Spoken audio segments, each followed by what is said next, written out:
윗턱이 좁기 때문에 이 좁은 위에 천장 아래턱이 있을 수가 없어요. 그러니까 그 어딘가로 삐져나가는 거예요.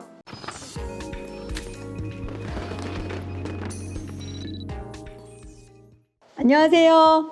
최인희 치과교정과 대표원장 이정아입니다. 자, 오늘의 주제는 안면 비대칭. 아니, 다른 데선 안 된다고 하는데 왜 여기서 된다 그래요? 그래서 환자분들이 사기냐? 아니면 여러 SNS나 유튜브 댓글에 안 되는 걸 왜 된다고 하시나요? 이렇게 이제 막 공격적으로 물어보시는 분들도 있어요. 그럼 안 되는 경우는 어떤 경우일까요? 안 되는 경우는 태어날 때부터 양쪽에 턱의 길이가 심하게 길이 차이가 다르게 성장을 한 친구들입니다.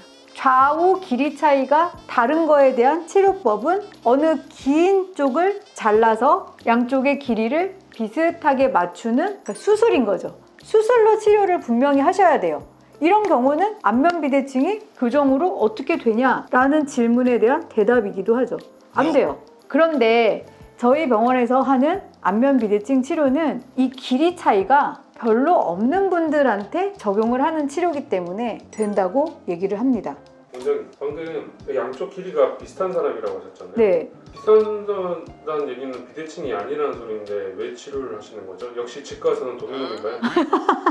과잉 진료 아닙니까? 양쪽 턱의 길이 차이가 별로 없지만 이 턱이 오른쪽이나 왼쪽으로 삐껴 있는 거예요. 그 삐껴 있는 턱의 위치를 저희 병원에서는 제자리로 갖다 놓는 치료를 통해서 안면 비대칭으로 보이는 얼굴을 대칭화시킵니다. 이런 환자분들을 치료할 때 당연히 턱의 길이가 다르지 않음을 확인을 하고 시작을 하는 거죠. 그러니까 치료가 된다라고 얘기를 하는 거예요.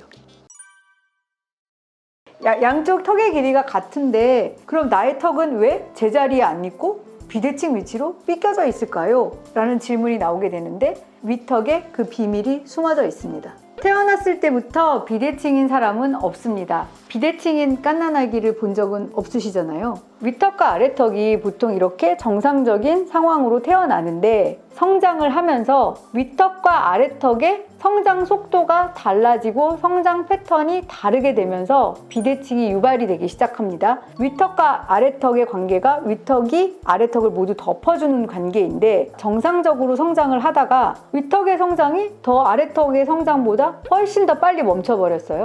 그렇게 되면 윗턱은 가만히 있는데 아래턱의 성장은 계속 일어나면서 윗턱이 좁기 때문에 이 좁은 위에 천장 아래턱이 있을 수가 없어요.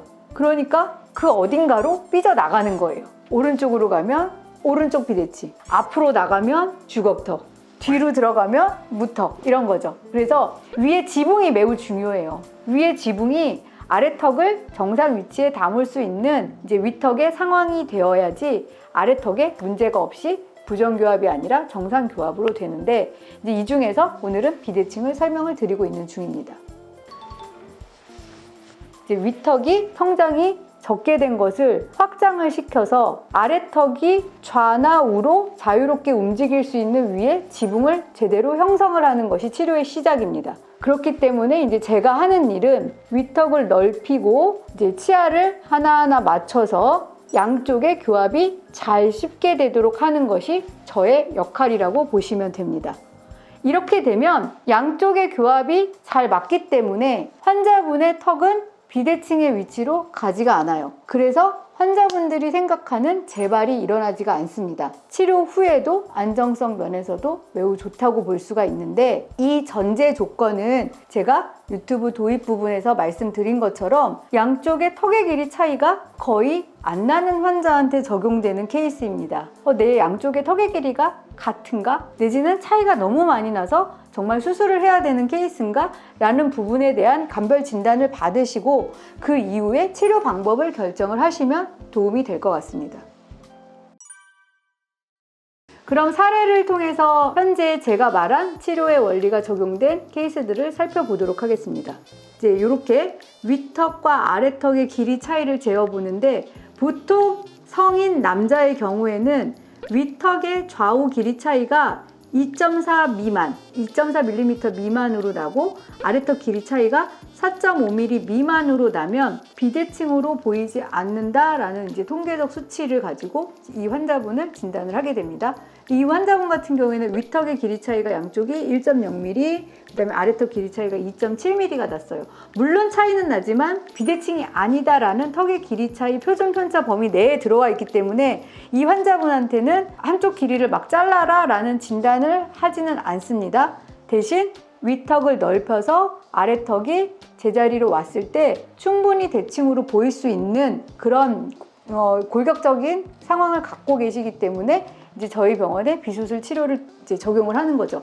근데 환자분은 코선을 기준으로 해서 아래턱의 위치는 여기 요 부분이 이제 8.4도 정도가 틀어져 있어요. 엄청나게 많이 틀어져 있는 거예요. 왜냐하면 2.6도 정도가 틀어져 있는 게 정상적인 수치인데 8.4도 정도가 틀어져 있는 건 거의 3배 이상이 틀어져 있기 때문에 겉으로 보여졌을 때는 분명히 틀어진 정도는 심합니다. 위턱을 이제 확장을 함으로써 아래턱의 위치를 이제 대칭 위치로 설정할 수 있는 조건으로 만들어 놓고요. 그 이후에 이제 턱 이렇게 보면 이런 식으로 교합이 막 어설프게 떠요. 이런 상황에서는 아직 치료가 완료된 것이 아니고 아까 말씀드린 것처럼 치아를 하나하나 이동시킴으로써 이제 이런 식으로 치아 배열이 충분히 안정적으로 완성된 것을 보실 수가 있습니다. 이렇게 이제 치료가 마쳐진 상태고 환자는 당연히 1년 뒤, 2년 뒤, 3년 뒤 계속 체크업을 해도 그 자리에 턱의 위치는 그대로 있는 것을 확인해 볼 수가 있습니다. 자, 오늘은 그동안 늘 비밀병기 하면서 감춰졌었던 안면비대칭 치료 방법에 대해서 오늘 알려드렸는데 여러분들의 궁금증이 많이 해결되셨기를 바랍니다. 감사합니다.